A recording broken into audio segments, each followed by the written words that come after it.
The morning started like any other on planet Kepler 442b. Dr. Sarah Chen adjusted her research equipment while watching the alien cubs play near the camp perimeter. She had been studying the Zephyrian species for 8 months now, and these particular cubs had become something of a constant presence around her temporary research station. The Zephyrians were fascinating creatures. Standing about 4 feet tall when fully grown, they resembled a cross between Earth's big cats and bears, with thick silver fur that shimmered in the planet's dual sunlight. Their intelligence rivaled that of human children, and their social structure was remarkably complex. What made them truly special, however, was their unprecedented acceptance of Sarah's presence among them. Most xenobiologists could only dream of such close contact with an alien species. Sarah had initially expected months of careful observation, from a distance slowly building trust through food offerings and non-threatening behavior. Instead, the cubs had approached her camp within the first week, curious about this strange bipedal creature who had arrived in a metal shell from the sky. The adult Zephyrians maintained a respectful distance, watching from the tree line with intelligent golden eyes. They neither encouraged nor discouraged the cubs' interactions with Sarah, seeming to trust their young one's judgment in a way that spoke volumes about their species' confidence and wisdom. Today, 3 cubs lounged around Sarah's equipment, occasionally batting at dangling sensors or sniffing curiously at her tablet computer. She had named them based on their distinctive markings.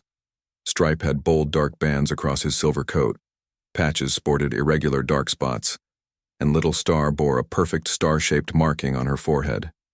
Sarah was documenting their behavior when her weather monitor began chiming urgent warnings. She glanced at the readout and felt her blood run cold. A massive storm system was approaching, unlike anything in her meteorological database for this region. The atmospheric pressure was dropping rapidly, and electromagnetic readings suggested something far more severe than the mild weather patterns she had grown accustomed to. The cubs noticed her sudden tension immediately. Stripe lifted his head, nostrils flaring as he tested the air. Patches stopped mid-pounce, his playful demeanor shifting to alert caution. Little Star moved closer to Sarah, pressing against her leg in a gesture that seemed almost protective. Sarah quickly activated her emergency beacon, sending a distress signal to the orbital research station. The response came back immediately, but it wasn't what she wanted to hear. The storm system was planet-wide, and evacuation shuttles were grounded until it passed. She was on her own for the duration. The wind began picking up, carrying strange scents from the alien forest. Sarah's equipment registered temperature fluctuations that made no meteorological sense. This wasn't just a storm. It was something unprecedented in her study of this planet's weather patterns. The cubs gathered closer together, their usual playful chatter replaced by low, worried vocalizations. Sarah realized they were communicating about the approaching danger, passing information between themselves in their complex language of chirps, growls, and body movements. From the forest edge, adult Zephyrian voices answered the cubs' calls. The conversation that followed was rapid and intense, though Sarah could only catch fragments of meaning. She had learned enough of their language to understand basic concepts, but this was clearly an emergency discussion beyond her current vocabulary. Stripe suddenly bounded toward the forest, returning moments later with several adult Zephyrians. They moved with purpose, examining Sarah's camp setup with critical eyes. One of them, a large female with distinctive silver-white fur, approached Sarah directly. The adult Zephyrian made a series of complex vocalizations while gesturing toward Sarah's shelter. The universal translator Sarah wore provided a rough interpretation. Warning, insufficient, storm death, protection needed. The message was clear enough. Her human-designed emergency shelter wouldn't be adequate for what was coming. Sarah felt a chill that had nothing to do with the dropping temperature. Her emergency protocols were designed for standard weather events, not whatever this planet was about to throw at her. The orbital station's meteorologists had been confident about the planet's mild climate patterns. Clearly, they had missed something crucial in their long-distance observations. The Zephyrian adults began moving with swift efficiency, gathering materials from the forest. They worked in coordinated teams, some collecting thick branches and leaves, others identifying suitable rocks and logs. The cubs stayed close to Sarah, no longer playing but watching the adults with serious attention. Little Star tugged gently at Sarah's jacket, leading her toward a rocky outcropping about 50 meters from her camp. The cub's intent was clear. She wanted Sarah to follow. When Sarah hesitated, thinking about her expensive research equipment, Stripe joined Little Star's efforts, adding his own insistent vocalizations. The adult Zephyrians had already begun constructing something near the rocks. Sarah watched in amazement as they assembled what could only be described as a sophisticated storm shelter. They wove branches together with practiced skill, creating a framework that they anchored to the natural rock formation. Over this, they layered thick mats of leaves and smaller branches, building multiple protective barriers against wind and rain. The construction was unlike anything in Sarah's xenobiology databases. This wasn't simple animal shelter building, it was architecture.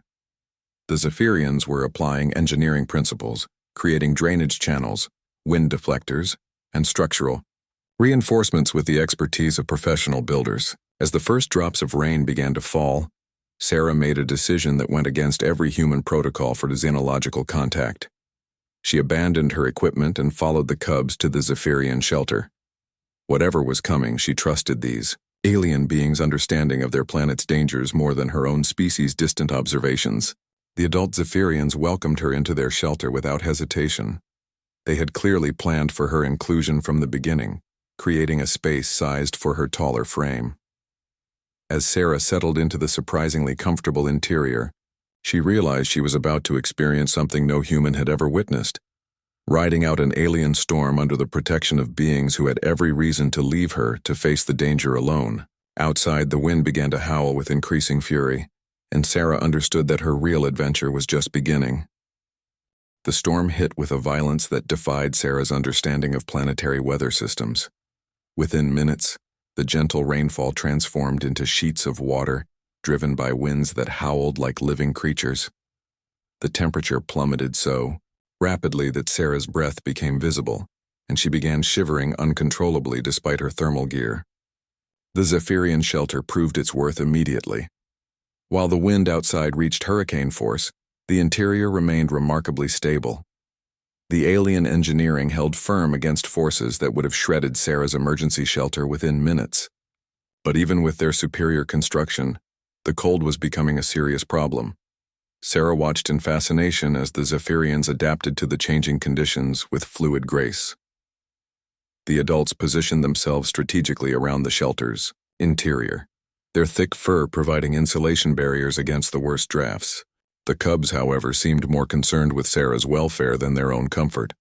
Stripe was the first to notice Sarah's shivering. He approached her cautiously, making soft questioning sounds. When Sarah didn't object to his proximity, he pressed his warm, furry body against her side. The immediate relief from his body heat was remarkable, but Sarah was careful not to make any sudden movements that might startle him.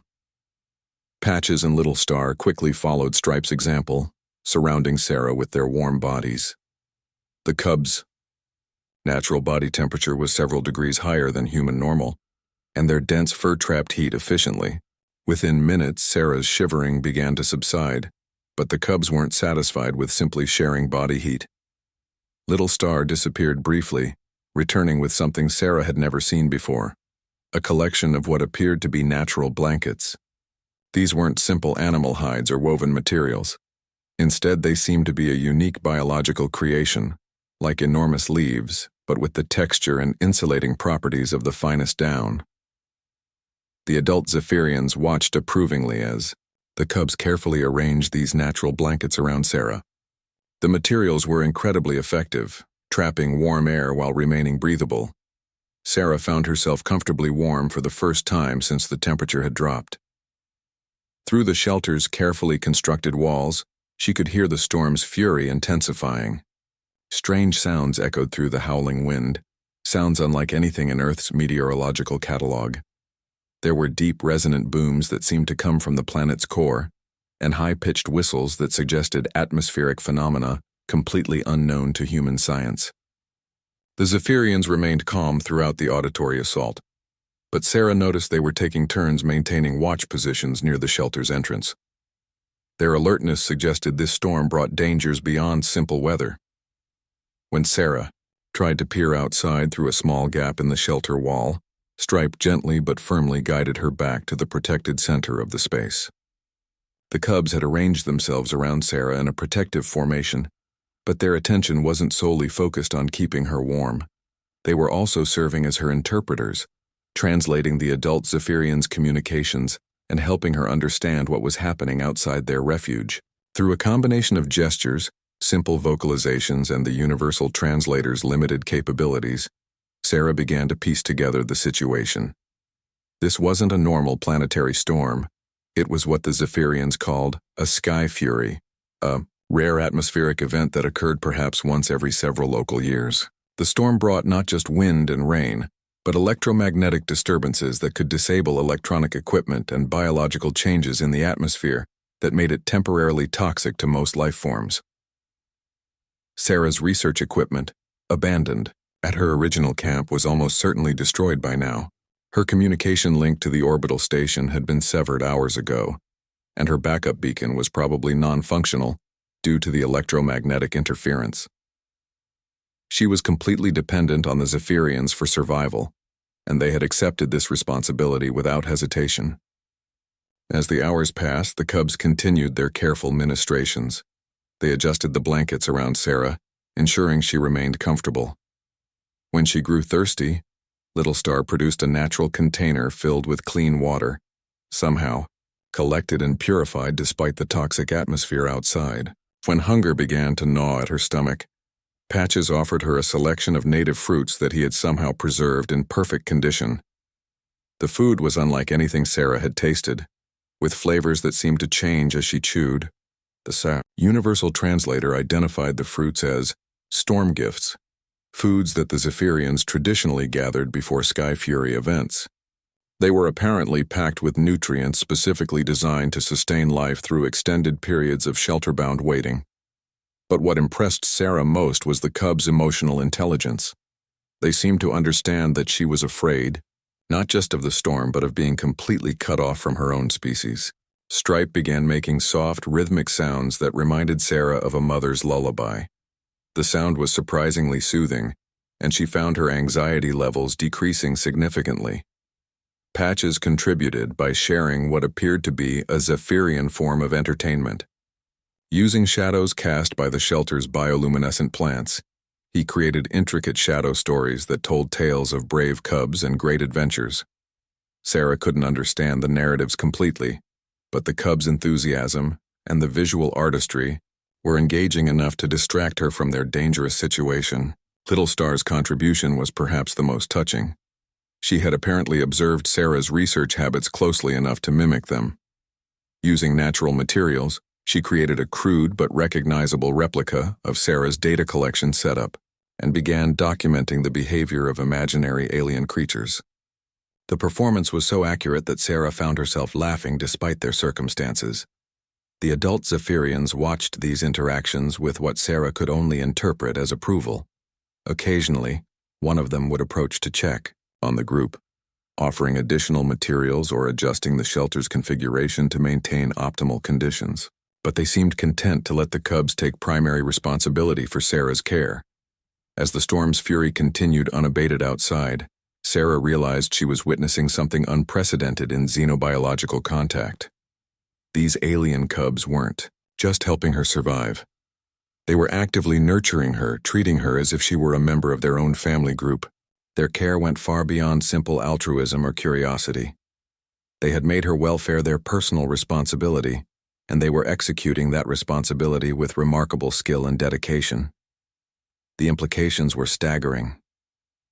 This level of interspecies empathy and cooperation suggested intelligence and emotional sophistication that exceeded current human understanding of alien psychology. Sarah was living through a moment that would revolutionize xenobiological theory if she survived to report it. The second day of the storm brought new challenges that tested both the Zephyrian shelter and the growing bond between Sarah and her protectors. The electromagnetic interference had intensified to the point where even her basic equipment was malfunctioning. Her watch had stopped, her tablet was completely dead, and the universal translator was providing increasingly garbled interpretations of Zephyrian speech. Without her technological aids, Sarah was forced to rely on more primitive forms of communication. The cubs seemed to understand this transition better than she did, gradually shifting their interaction patterns to accommodate her limitations. They began using more visual cues, elaborate gestures, and simple sounds that she could easily recognize and remember. Stripe took the lead in developing their new communication system. He would point to objects, make specific sounds, and wait for Sarah to repeat them. When she managed a reasonable approximation of the Zephyrian word, he would reward her with enthusiastic chirps and gentle head bonks.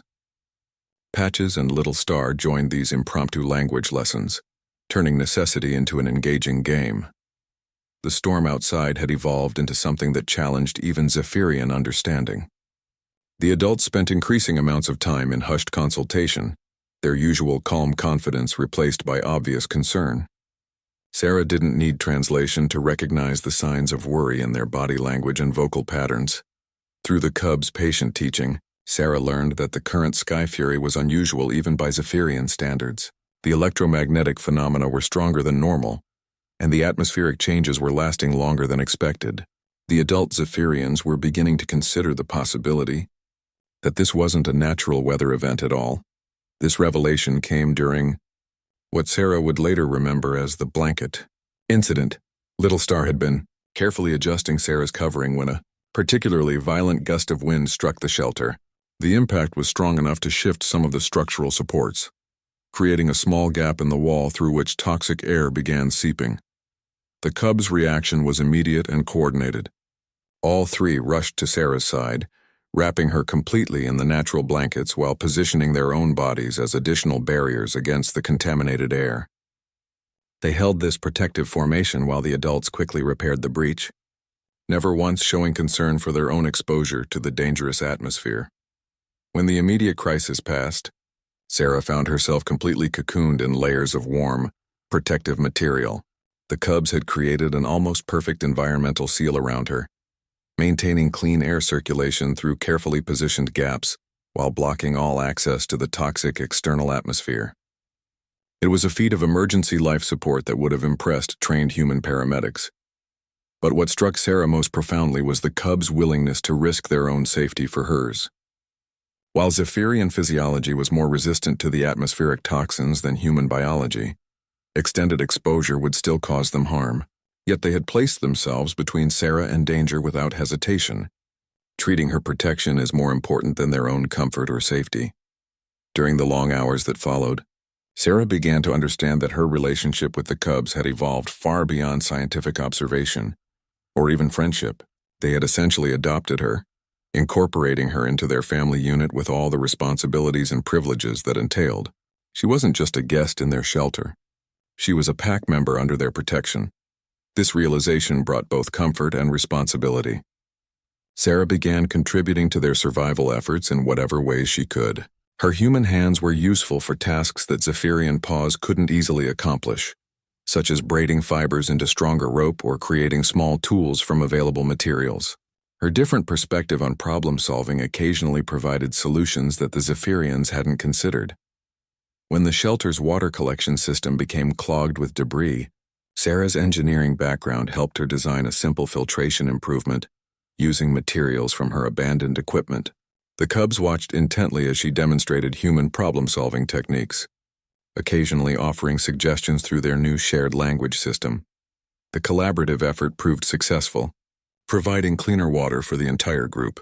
The adult Zephyrians acknowledged Sarah's contribution, with formal vocalizations that the cubs translated as expressions of respect and gratitude. She was no longer just being protected. She was contributing to the group's welfare as an equal member. As the third day of confinement began, the cubs introduced Sarah to Zephyrian cultural traditions that helped pass the time and strengthen social bonds. Patches taught her a rhythmic breathing exercise that seemed to have meditative properties, helping reduce stress and maintain mental clarity during the prolonged isolation. Stripe shared the Zephyrian equivalent of storytelling, using a combination of vocalizations, gestures, and sand drawings to create narrative experiences. The stories were complex moral tales that explored themes of courage, cooperation, and sacrifice. Sarah found herself deeply moved by these alien narratives, recognizing universal truths that transcended species boundaries. Little Star introduced her to a form of artistic expression that involved arranging natural materials into complex patterns. The activity was both aesthetically pleasing and practically useful, as the completed patterns served as memory aids for important information about weather, navigation, and resource locations. Through these cultural exchanges, Sarah gained insights into Zephyrian society that no human observer had ever recorded. She learned about their value system, their educational methods, and their approaches to conflict resolution. The Cubs were essentially providing her with a comprehensive introduction to their civilization, treating her as a prospective permanent member rather than a temporary visitor. The storm continued its relentless assault, but within their shelter, a new kind of family was forming. Species barriers dissolved under the pressure of shared survival needs and mutual care. Sarah found herself thinking in terms of we rather than I, considering group welfare before individual comfort, and feeling genuinely protective of her young alien companions.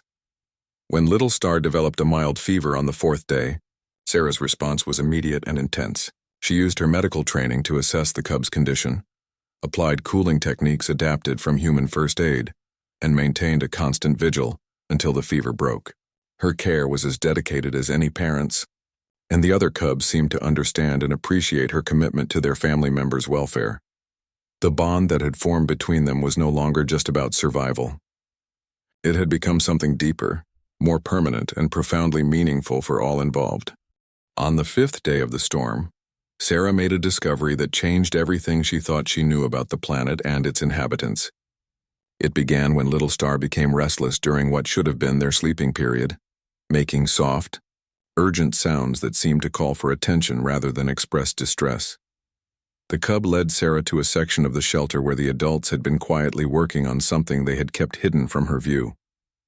As Little Star guided her closer, Sarah saw that the Zephyrians had constructed what could only be described as a sophisticated communication device using entirely natural materials. The apparatus consisted of crystalline formations, arranged in complex geometric patterns, connected by metallic vines that the adults had carefully harvested from deep forest locations.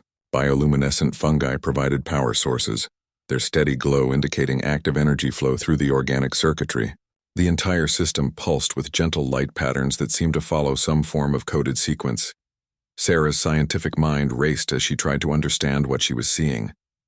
This wasn't primitive technology or simple tool use. The Zephyrians had created an advanced communication system using biotechnology that was completely unknown to human science. The implications were staggering. Stripe approached the device and began manipulating specific crystal nodes with practiced precision. The light patterns changed in response to his touches, creating what appeared to be complex data transmissions. Through their shared communication system, he explained that they were contacting other Zephyrian communities to coordinate storm response and share survival information. But there was more. As Sarah watched the device operate, she realized that the electromagnetic interference that had disabled her equipment was actually being generated by a planet-wide network of similar devices. The Sky Fury wasn't a natural phenomenon at all. It was an artificial atmospheric manipulation system created and controlled by the Zephyrians themselves. The revelation left Sarah stunned. The primitive alien species she had been studying possessed technology that could control planetary weather systems. The storm that had threatened her life was actually a carefully orchestrated environmental management program designed to maintain the planet's ecological balance. The cubs seemed to understand her shock and confusion. Through patient explanation using their shared language, they revealed that the Sky Fury events were essential to their planet's health. The electromagnetic storms cleared atmospheric pollutants. The temperature fluctuations triggered important biological cycles in native plants, and the controlled precipitation distributed vital nutrients across the planet's surface. What Sarah had interpreted as dangerous natural chaos was actually sophisticated environmental engineering. On a planetary scale, the Zephyrians weren't just living on their planet. They were actively managing it as master terraformers, maintaining conditions that supported thousands of species in perfect ecological harmony. This knowledge completely recontextualized her entire research project. The Zephyrians weren't a developing species that might someday achieve technological advancement. They were already far more advanced than humanity in crucial areas of environmental science and biotechnology. Their apparent primitiveness was actually a conscious choice to live in harmony with their planet rather than dominating it through destructive industrialization. The adults noticed Sarah's growing understanding and began sharing additional information through the cubs' translations. They explained that human arrival on their planet had been detected months before Sarah's shuttle had even entered the system. The Zephyrian Global Communication Network had tracked the approaching research vessel and debated how to respond to this first contact with an alien species. The decision to allow Sarah's landing and study their behavior had been made collectively by Zephyrian communities worldwide. They had been observing human technological development through long-range sensing for several decades, and they were concerned about humanity's environmental destructiveness. Sarah's research mission had been permitted as an opportunity to evaluate human individuals and determine whether peaceful contact was possible. The cubs had been specifically assigned to interact with Sarah as part of this evaluation process. Their protection of her during the Sky Fury was both genuine care for her welfare and a crucial test of human Zephyrian compatibility. Sarah's responses to their help, her willingness to trust them, and her contributions to group survival had all been carefully observed and documented. Sarah felt overwhelmed by the magnitude of what she was learning. She wasn't just studying an alien species, she was participating in humanity's first comprehensive evaluation by a superior technological civilization. The cubs who had saved her life were also serving as her judges, determining whether humans were worthy of contact and cooperation. But rather than feeling manipulated or deceived, Sarah found herself deeply impressed by the Zephyrian approach to first contact. Instead of revealing their technological superiority immediately, they had chosen to interact with her as equals, allowing natural relationships to develop based on mutual care and respect. They had demonstrated their character through actions rather than making claims about their peaceful intentions. The cubs' protection of her during the storm took on new meaning with this context. They hadn't just been following natural helping instincts. They had been making a deliberate choice to prioritize her welfare, despite having every advantage over her. Their decision to shield her with blankets and share their resources was a profound statement about their values and their assessment of her worthiness as a potential ally. As the storm continued outside, Sarah realized that her experience in the shelter was simultaneously the most important scientific discovery in human history and the most personal relationship-building exercise of her life. The cubs had evaluated her not just as a representative of humanity, but as an individual worthy of family bonds and permanent friendship. Patches approached her with what appeared to be a formal gift, a small crystal similar to those used in the communication device, but sized for her human hands. Through their shared language, he explained that it was a personal communication node that would allow her to maintain contact with their family group even after returning to her own people. The gift carried enormous implications. The Zephyrians were offering her permanent membership in their society, while acknowledging her continued ties to humanity.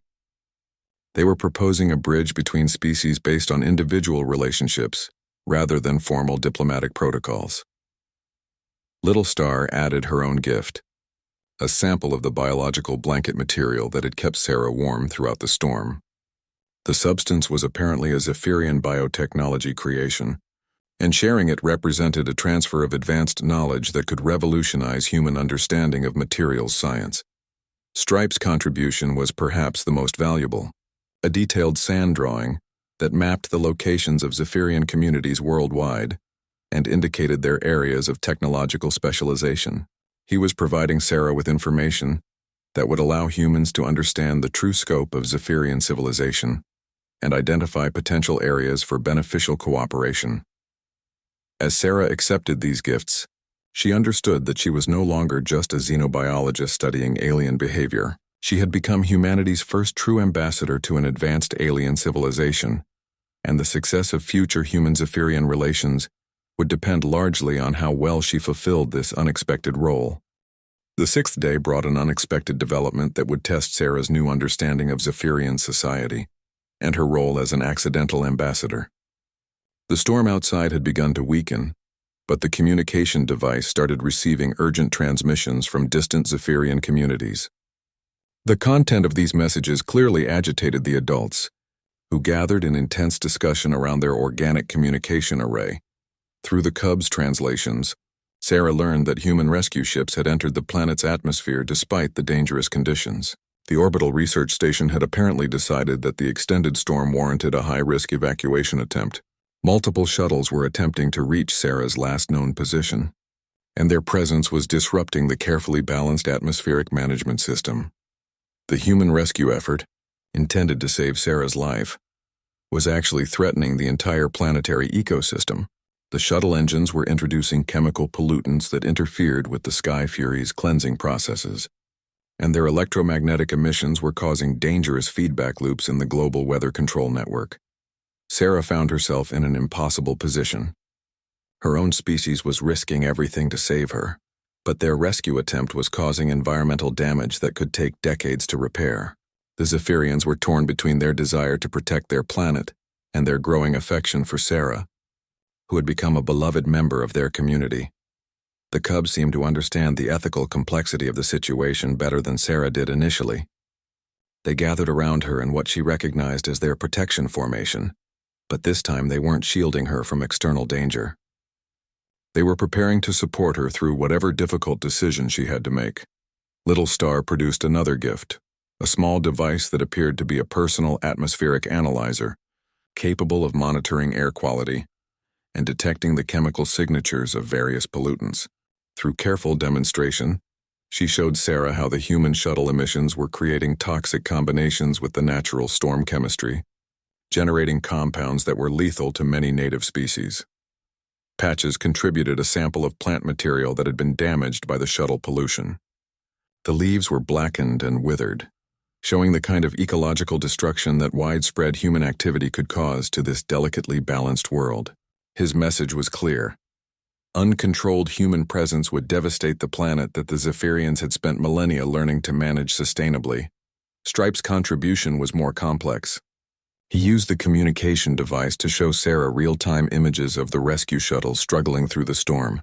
The human pilots were clearly in extreme danger, fighting atmospheric conditions they didn't understand while trying to reach her position.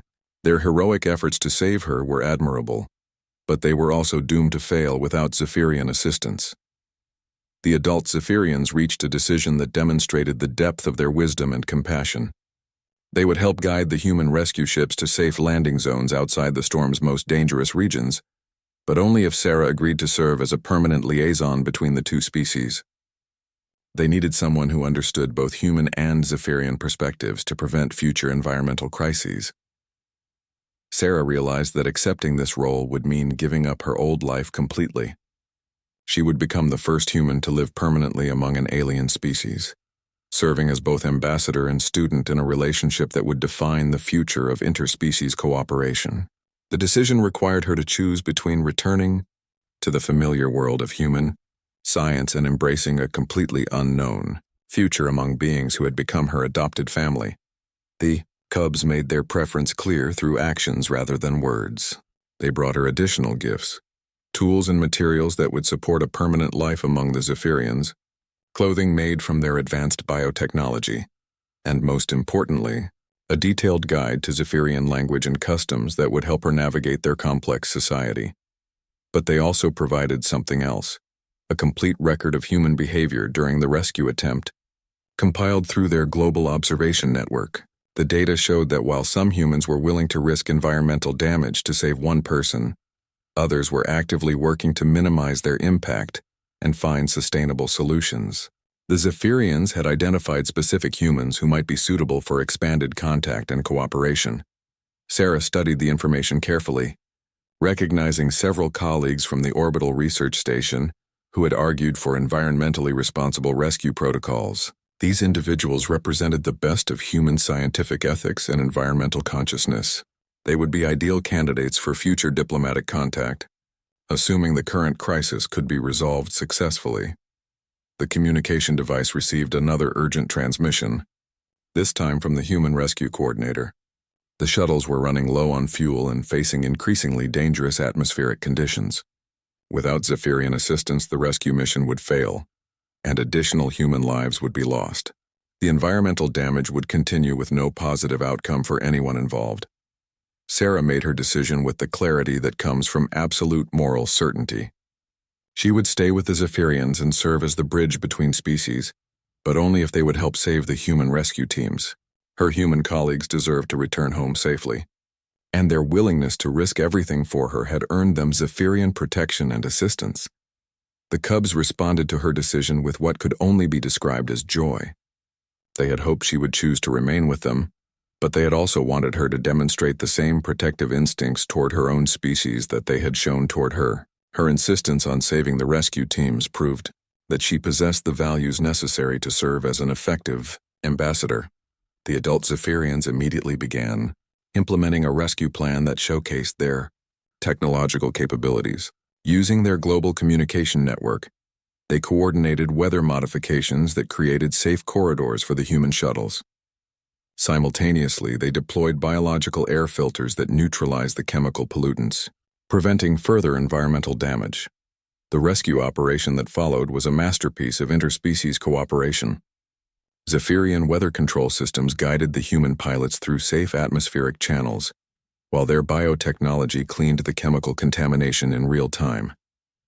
The Cubs used their communication device to transmit landing coordinates directly to the shuttle navigation systems, bypassing the electromagnetic interference that had been blocking normal communications. Sarah watched through the device's display as her human colleagues landed safely in a clearing just outside the storm zone.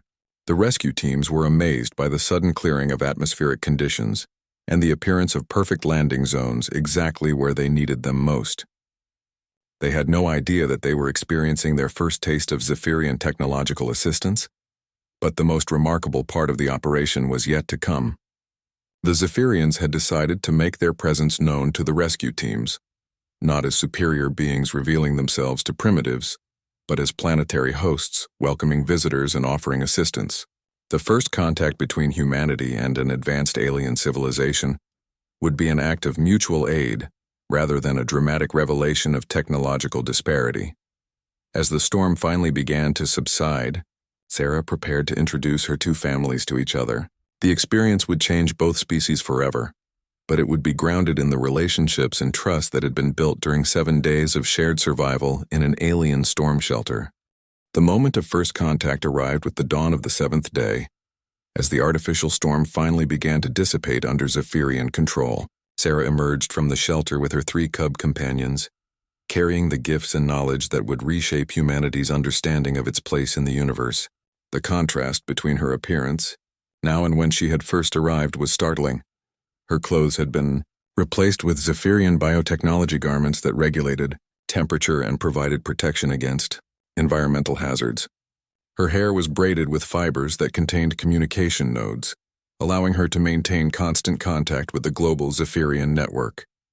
Most notably, her entire demeanor had changed, from that of an observer studying subjects to a family member returning home with visiting relatives. The human rescue team had established a temporary base in the clearing, guided by Zephyrian weather control. As Sarah approached with the cubs, she could see her colleagues setting up standard first contact protocols, defensive perimeters, communication equipment, and research stations designed to study alien life from a safe distance. The irony wasn't lost on her that she was about to introduce them to beings who had been studying humanity far longer and far more thoroughly than humans had been studying them. Dr. Marcus Webb, the mission commander, was the first to spot Sarah's approach. His relief at seeing her alive was immediately replaced by confusion as he noticed her alien companions and transformed appearance.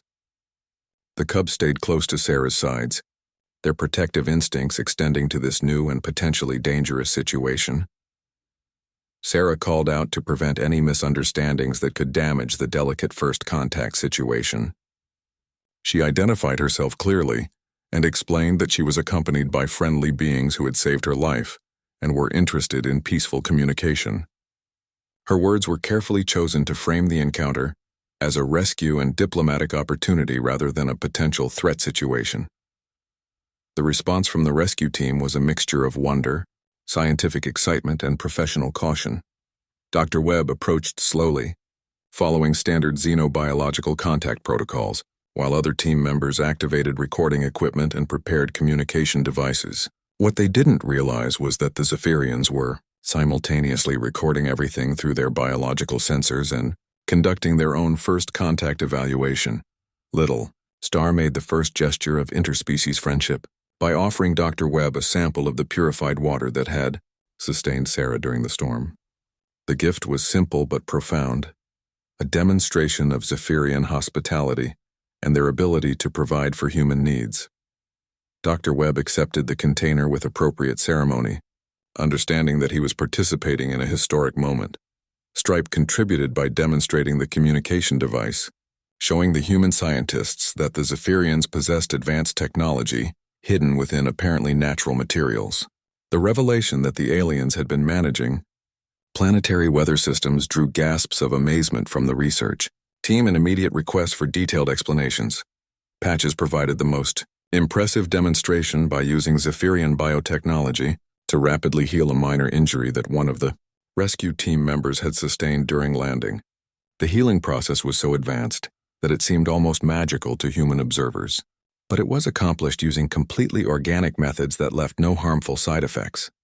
Sarah served as interpreter and cultural guide, explaining Zephyrian customs and helping both species navigate the complex social dynamics of first contact.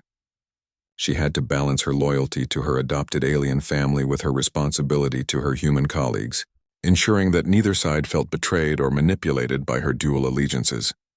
The adult Zephyrians arrived during this initial exchange, emerging from the forest with the dignity and grace of experienced diplomats.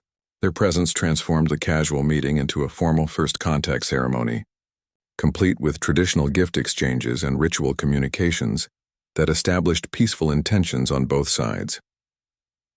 Dr. Webb rose to the occasion magnificently, drawing on his diplomatic training to respond appropriately to Zephyrian customs that Sarah quickly explained.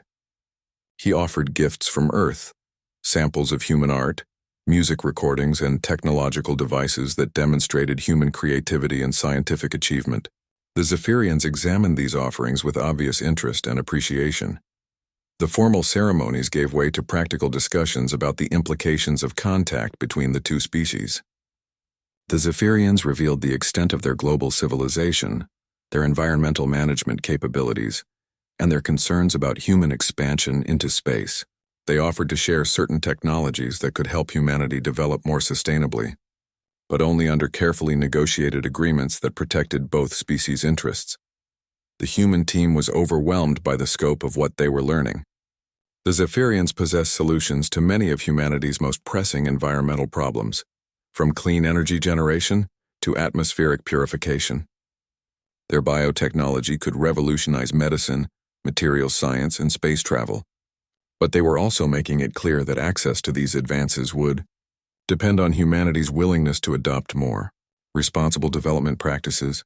Sarah found herself at the center of negotiations that would determine the future of both species. Her unique position as someone trusted by both sides made her the natural choice to serve as a permanent ambassador and liaison. The role would require her to live between two worlds, maintaining her human identity while fully participating in Zephyrian society. The Cubs made their own contribution to the diplomatic process by demonstrating their personal bond with Sarah. They showed the human team how they had protected her during the storm, sharing videos captured by Zephyrian biological sensors that documented their care and dedication. The footage was powerful evidence of Zephyrian compassion and their capacity for interspecies friendship. Dr. Webb and his team were deeply moved by the visual record of the Cubs' protective behavior. The images of small alien beings risking their own safety to shield Sarah with blankets and share their resources demonstrated a level of altruism that challenged many human assumptions about alien psychology. These beings weren't just technologically advanced, they were genuinely caring and selfless in their treatment of vulnerable individuals. As the day progressed, the two species worked together to establish preliminary agreements for future contact and cooperation. The Zephyrians would provide limited technological assistance to help humanity address its environmental problems, while humans would share their knowledge of space travel and off-world exploration. Sarah would serve as the primary liaison, living among the Zephyrians while maintaining regular contact with human authorities. The arrangements were complex and would require extensive negotiation and refinement, but both species were committed to making the relationship work. The foundation had been laid during those 7 days in the storm shelter, when 3 alien cubs had demonstrated that friendship and protection could transcend species boundaries. As evening approached, the human team prepared to return to orbit with news that would change civilization forever. Sarah would remain on the planet with her adopted family, beginning her new life as humanity's first permanent alien resident and interspecies ambassador. The cubs gathered around her one final time, reaffirming their commitment to her welfare and their excitement about the adventures that lay ahead. The storm that had threatened to destroy Sarah's research mission had instead become the foundation for the most important relationship in human history. What began as a simple xenobiological study had evolved into a new model for peaceful cooperation between intelligent species, grounded in the simple truth that protection and care could create bonds stronger than any diplomatic treaty. 3 months after the storm that changed everything, Sarah stood on a hilltop overlooking the thriving research settlement that had grown around her original camp. The facility was unlike anything humanity had ever built, a perfect fusion of human technology and Zephyrian biotechnology that demonstrated what 2 species could accomplish when they worked together as equals. The buildings themselves were living structures, grown from Zephyrian architectural organisms but incorporating human design principles for optimal functionality. Solar collectors made from modified plant tissues powered quantum computers that ran on crystalline matrices, developed jointly by both species. The entire complex was a testament to the revolutionary partnership that had emerged from those 7 desperate days in an alien storm shelter. Sarah's 3 cubs had grown considerably during the intervening months, but they remained her constant companions and closest friends. Stripe had become her primary research partner, helping to document Zephyrian biotechnology in terms that human scientists could understand. Patches served as her cultural advisor, ensuring that all interactions between the species remained respectful and productive. Little Star had appointed herself Sarah's personal protection specialist, a role that involved monitoring her health, nutrition, and emotional well-being with touching dedication. The transformation in Sarah herself was remarkable. She moved through both human and Zephyrian social environments with equal comfort, switching between languages and cultural modes as naturally as breathing. Her research notes were now compiled in formats that both species could access and understand, creating the first truly interspecies scientific database. But perhaps the most significant change was in her understanding of what it meant to be human. Living among beings who measured success by environmental harmony rather than resource extraction had given her new perspectives on human potential. She had become an advocate for a different kind of human development, one that emphasized cooperation and sustainability rather than dominance and consumption. The settlement's success had attracted attention from both species governments. Human representatives arrived weekly to study the new technologies and social structures, while Zephyrian communities worldwide sent observers to evaluate the experiment in interspecies cooperation. Sarah found herself hosting diplomatic meetings, scientific conferences, and cultural exchanges that were laying the groundwork for a completely new kind of civilization. The cubs had adapted to their roles as unofficial ambassadors with remarkable grace. They participated in human scientific discussions, contributed to research projects, and served as living examples of Zephyrian values and intelligence. Their presence in meetings often transformed formal diplomatic sessions into warm family gatherings, breaking down barriers and building personal relationships that made cooperation easier. Dr. Webb had returned to the settlement as the official human liaison, working closely with Sarah to coordinate the growing partnership. He often marveled at the transformation in his former colleague, noting that she had somehow become more authentically human while living among aliens. Her compassion, curiosity, and dedication to protecting others had been amplified rather than diminished by her immersion in Zephyrian culture. The technological advances emerging from the collaboration were revolutionary. Zephyrian biotechnology had enabled humans to develop living spacecraft that could repair themselves and adapt to different environments. Human engineering principles had helped Zephyrians create more efficient global communication networks and improved weather management systems. Both species were advancing faster together than either could have progressed alone. But the most important developments were social rather than technological. The example of human-Zephyrian cooperation was inspiring changes in how both species approached internal conflicts and environmental challenges. Human societies were beginning to adopt Zephyrian consensus-building techniques, while Zephyrian communities were experimenting with human innovation methods and organizational structures. Sarah's daily routine now included activities that would have been unimaginable during her original research mission. She spent mornings working with human scientists to decode Zephyrian biotechnology, afternoons participating in Zephyrian environmental management projects, and evenings sharing stories and cultural experiences with her adopted family. The cubs had introduced her to advanced Zephyrian arts and sciences that revealed the true depth of their civilization. She learned to compose using biological sound-generating organisms, to create living sculptures that evolved over time, and to participate in collective consciousness experiences that allowed temporary mental connections between individuals. In return, Sarah shared human achievements in music, literature, mathematics, and philosophy. The cubs proved remarkably adept at understanding human creative expressions, often providing insights that human scholars had missed. Their alien perspectives on human culture were helping both species develop richer, more nuanced understandings of beauty, meaning, and artistic value. The storm shelter where their relationship had begun was now preserved as a memorial and meeting place. Visitors from both species came to see where the partnership had started, often leaving gifts and messages of gratitude for the cubs who had demonstrated that caring and protection could bridge any gap. Sarah often returned to the shelter for quiet reflection, usually accompanied by her 3 companions. They would sit together in the space where they had first learned to communicate, remembering the fear and uncertainty of those early days and marveling at how far they had all come together. During one such visit, Little Star presented Sarah with a new gift, a living journal that could record thoughts, experiences, and emotions in formats accessible to both species.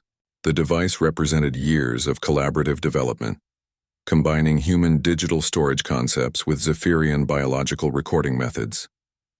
It was both a practical tool and a symbol of their shared future. The journal's first entry, dictated by Sarah while surrounded by her alien family, summarized the transformation that had changed her life in the course of history. When the storm hit our camp, I thought I was facing the greatest danger of my career. Instead, I found the greatest opportunity in the history of 2 species. 3 young beings chose to shield a stranger with blankets and care, proving that love and protection are universal languages that can unite any hearts willing to listen. The cubs added their own contributions to the entry, sharing their perspectives on that first night, when they had decided to trust the strange human with their safety and their friendship. Their words revealed that they had been just as uncertain and afraid as Sarah, but they had chosen to act on hope rather than fear, opening their hearts to possibilities that none of them could have imagined. As the seasons turned on Kepler 442b, the partnership between humans and Zephyrians continued to grow and evolve. New settlements were planned, joint research projects expanded, and cultural exchanges deepened.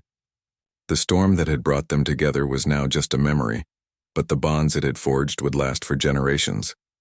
Sarah knew that her unusual life path had been worth every sacrifice and uncertainty. She had found not just scientific discoveries or technological advances, but a family that transcended species boundaries and a purpose that gave meaning to every day. When storms threatened either of her peoples, she would be ready to help them find shelter, protection, and the comfort of knowing they were not alone in the universe. The cubs who had once shielded her with blankets now worked beside her to weave a new kind of civilization, one where different species could find warmth and safety in each other's care. It was a future worth building, one gentle act of protection at a time.